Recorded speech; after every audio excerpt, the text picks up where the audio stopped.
Hello learners, this is Elena Mishra. Welcome to Snape's Biology.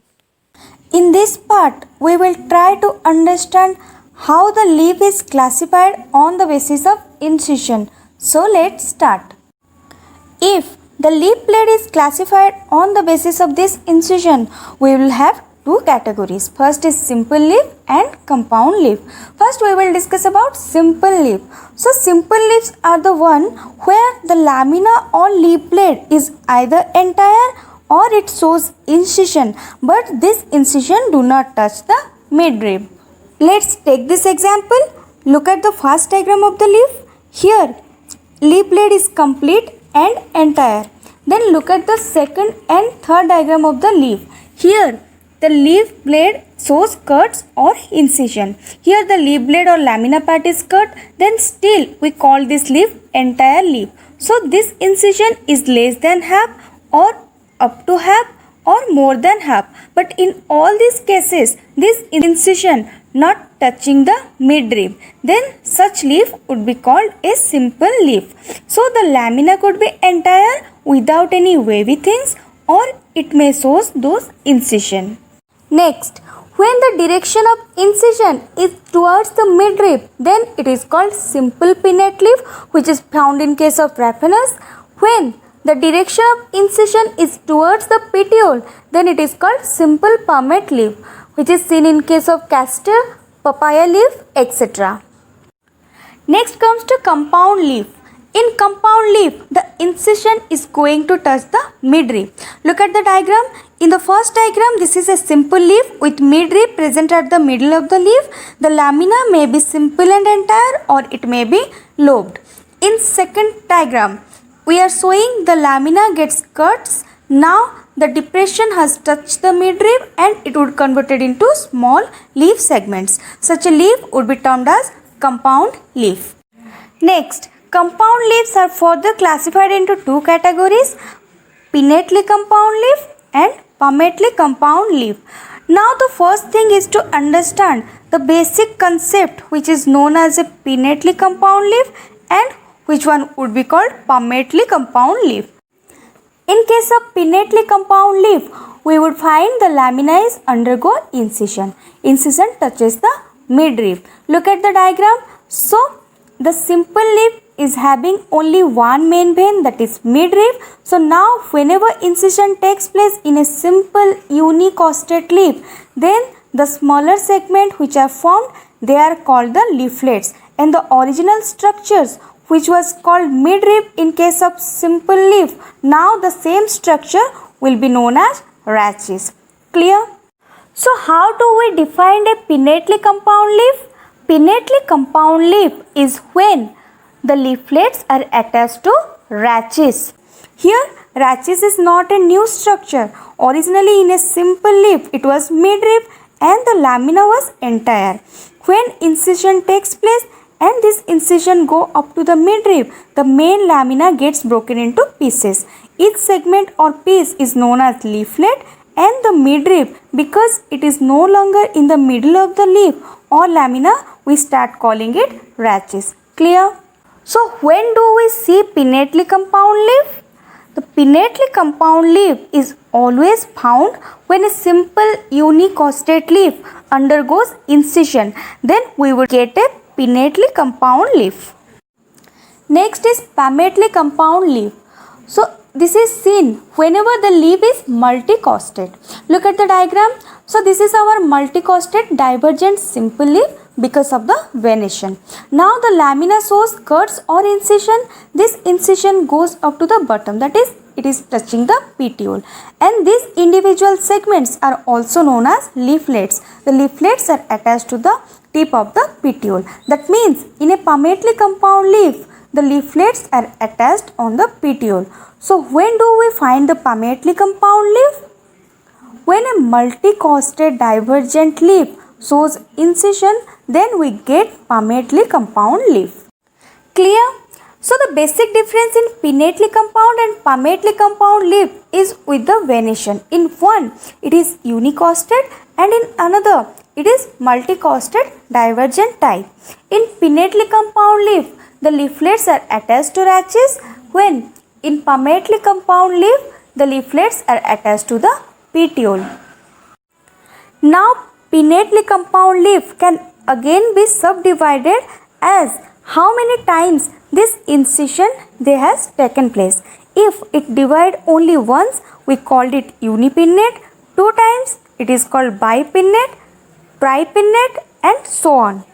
So in palmately compound leaf, here also how many leaflets are there, on the basis of it we will further classify it.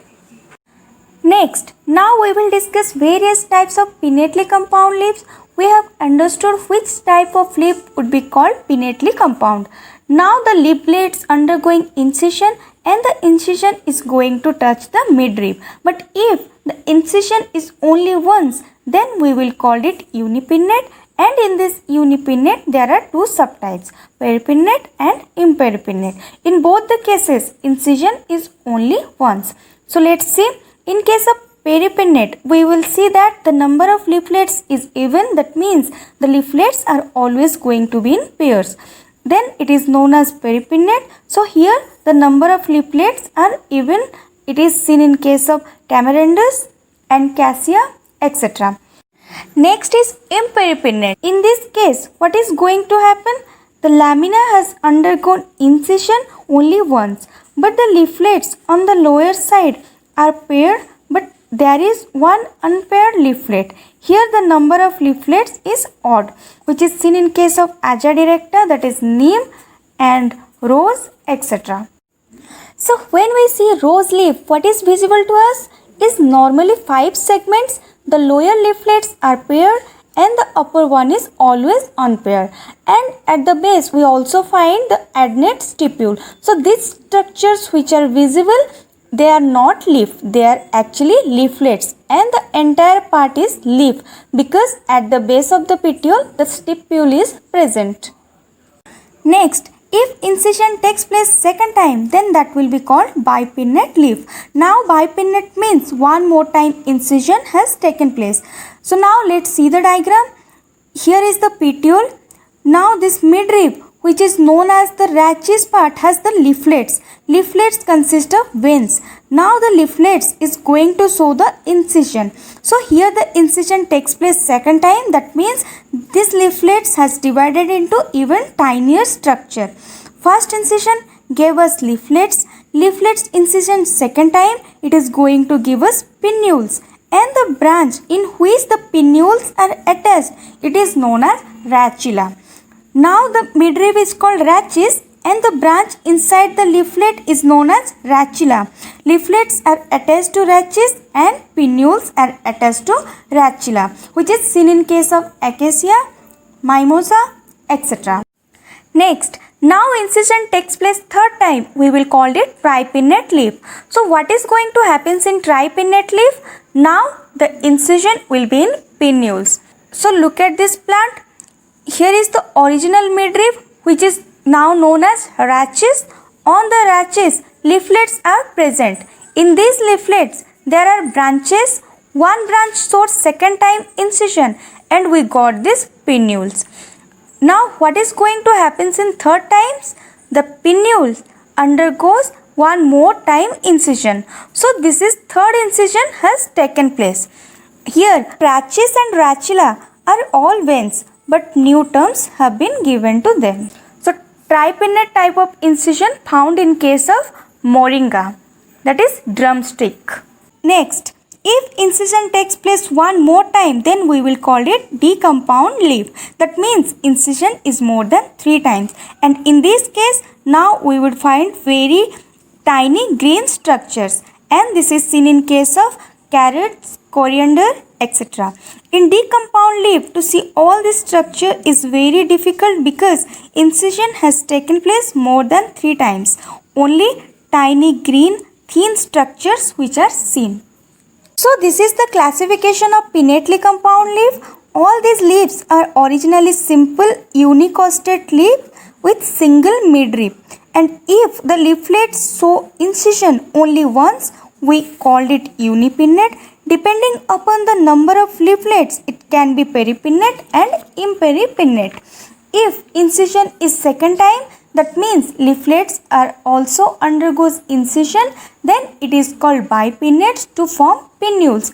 If the pinnules undergoes incision third times, that is it is tripinnate leaf, and if this happens one more time, then we call this leaf decompound leaf.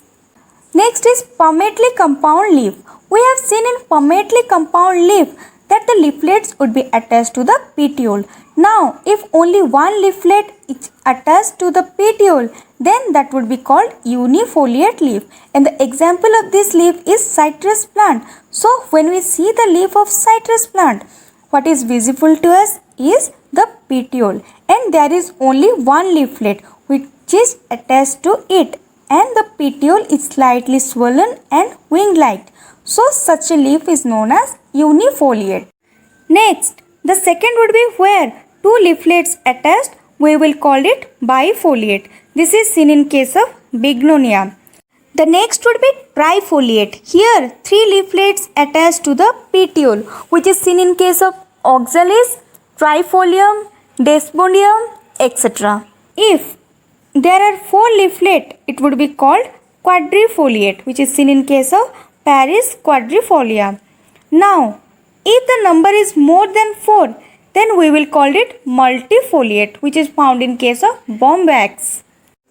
So the basic difference between pinnately and palmately compound leaf is one that in case of pinnately compound leaf, the incision takes place first time, second time, third time and so on. So on the basis of this, we called it uni, bi, tripinnate and so on. In case of palmately compound leaf, the incision takes place and it results in the formation of leaflets, and the classification is based on how many leaflets are there. Where in case of pinnately compound leaf, those leaflets were attached to the rachis, and rachis is nothing but the midrib. But in case of palmately compound leaf, the leaflets are attached to the petiole. So it was all about simple and compound leaves. Next we will discuss about arrangement of the leaf and modifications of the leaf. So don't forget to like, share and subscribe to our channel and press the bell icon for more updates. Thank you.